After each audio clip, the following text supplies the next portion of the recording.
Chapter 454, Who Am I? After looking around, Klein, who had found nothing else, returned to the stone pillar-propped ancient palace. He sat at the head of the long bronze table with his eyes half closed. He examined his spirituality growth with the number of members he could draw in. Including the empty positions that I could handle from before, I can still recruit 4 new members. However, there are no suitable targets at the moment. Klein shook his head and muttered before returning to the real world to busy himself for a good dinner. After slicing potatoes, boiling beef, adding onions, and stir-frying them for a while, as well as sprinkling seasonings like sugar and pepper, Klein poured the prepared hot water into the saucepan, covered it with a lid, and turned the fire down. I have to admit that a magician's flame controlling is a good helper in the kitchen. Ever since I got it, my culinary skills have clearly improved. If it wasn't for the loss of control, the monsters, the searches, and the evil gods, the world would be at peace and perfect if everyone was dedicated to using their abilities without causing public damage. Klein sighed and left the kitchen to enter the living room. As the light from the wall lamps spilled out, Klein, who had been planning on flipping through magazines and wait for the appropriate time to throw in the potatoes, carrots, and the proper amount of salt, he couldn't help thinking about how to act as a faceless. Just after waking up this morning, my spirituality had completely stabilized. I discovered that although there aren't any signs of digesting the faceless potion in me, I do have a certain level of harmony. This is a phenomenon that never happened after consuming the seer, clown, and magician potions.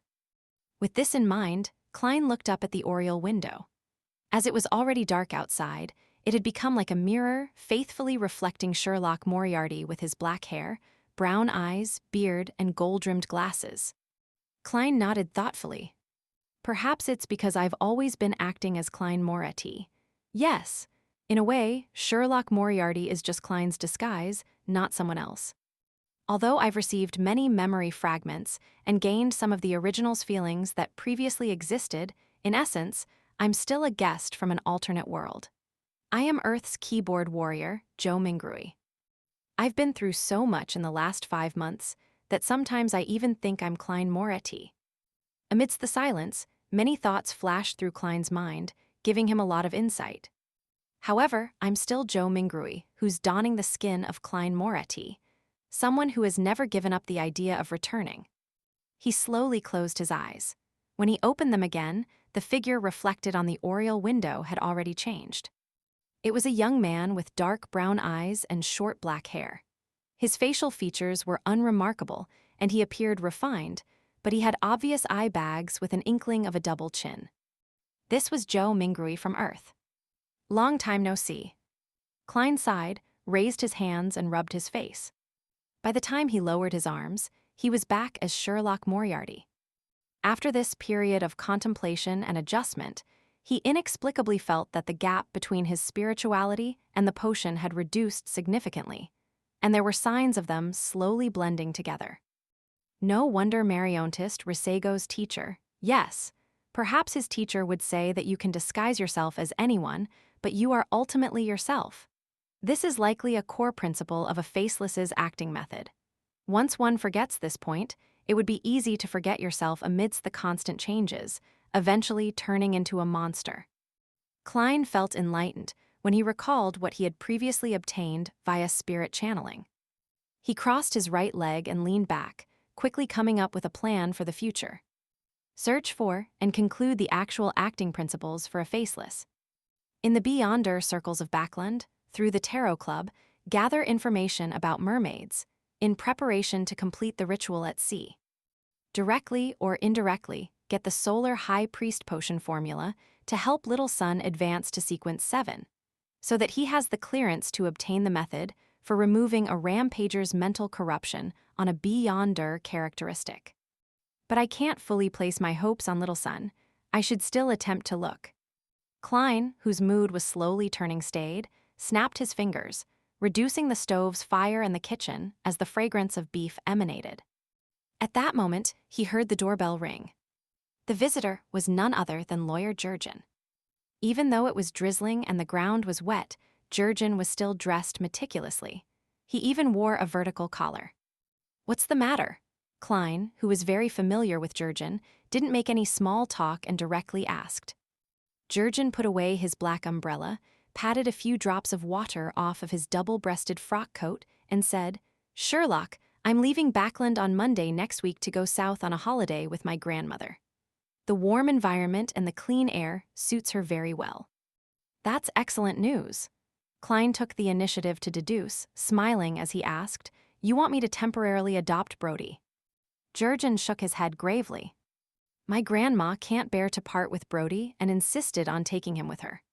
I've already asked.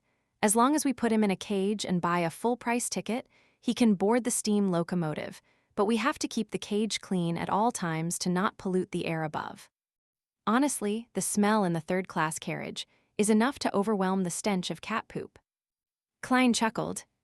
"Brody shouldn't be too happy to leave, right?" "But he's even more reluctant to part with my grandmother," Jurgen replied. He pressed his hat and changed the subject. "I'm here to inform you that if you need to be released on bail or settle any legal disputes during this period of time, you can go to my colleague. Here is his business card. I've already informed him, and he wouldn't be leaving Backland this year." What a professional to think that he even considered this problem. However, I don't need to do that for now. I'm now an informant for the machinery hivemind, and I won't be remanded at the police station under normal circumstances. Klein thanked him with a smile, took the name card, and slipped it into his pocket. Jurgen didn't have any intention of chatting or entering the room. He immediately raised his hand and said, "I still have to visit the rest of my clients. Sherlock, I'll see you tomorrow. No, I'll see you next year. Then, I must wish your family a happy new year in advance." Klein smiled and waved. After watching Jurgen leave with his umbrella, Klein closed the door and sat back down in the living room. At this moment, apart from the flame which was licking the bottom of the pot in the kitchen, there were no other sounds coming from the house. It was so quiet that Klein could hear the carriages outside moving in the distance. He looked around slowly and saw the coffee table, contracts, cupboards, pens, porcelain cups, dining table, chairs, and walls. Retracting his gaze, Klein leaned back against the sofa and looked out the window at the dark night and the street lamps emitting a misty glow in the dark. In the deep, cold silence, he sighed. The new year. The lightning gradually calmed down, and the darkness became the ruler of the earth. The exploratory team from the City of Silver finally reached their destination after a short, but at the same time, not short trek and numerous battles. On both sides of the street, most of the houses had collapsed. Only a few could barely hold on, but their surfaces were mottled with the dust of time. With the help of an animal hide lantern whose light didn't reach far, Derek Berg saw the completely collapsed walls and streets that were in such ruin that even weeds didn't grow. On both sides of the streets were half-collapsed houses, with a tiny minority barely standing. However, their surfaces were mottled and filled with signs of aging.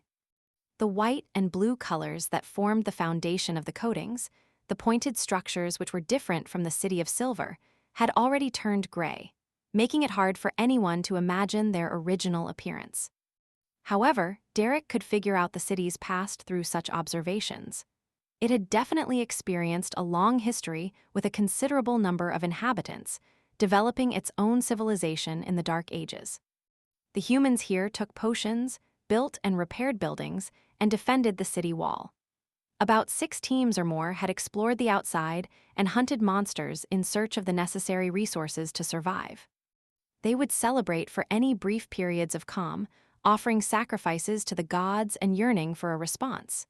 They gave birth to the next generation, allowing hope to continue. However, in the end, they disappeared into the darkness, losing all their voices and leaving behind only ruins. The ruins were like a huge grave, burying a civilization that had struggled to survive, but eventually vanishing dismally. Demon Hunter Colin looked around, his expression somewhat solemn, as though he saw the future of the City of Silver. He pointed ahead and said, "The other places have already been cleared. The temple is in the center of the city." The exploratory team dispersed a bit, but they still maintained sufficient order and didn't let down their guard.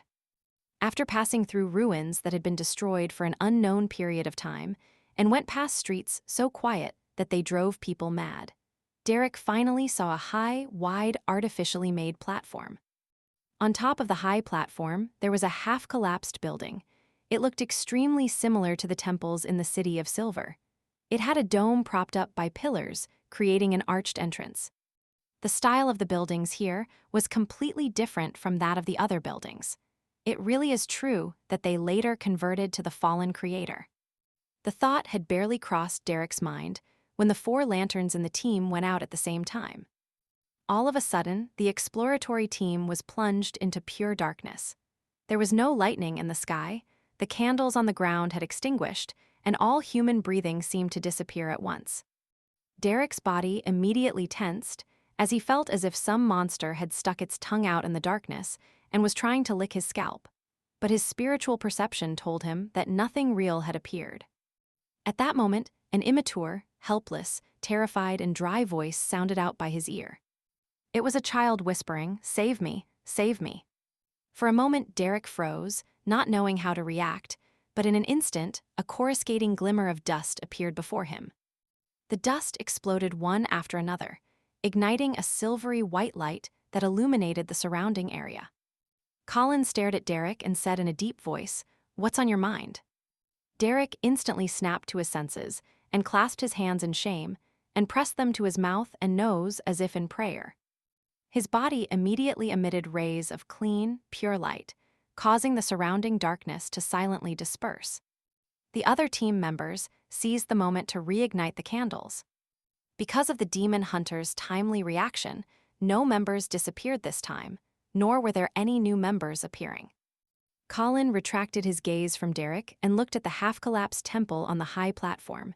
He solemnly said, "From now on, we can't afford to be careless. We have to be on full alert."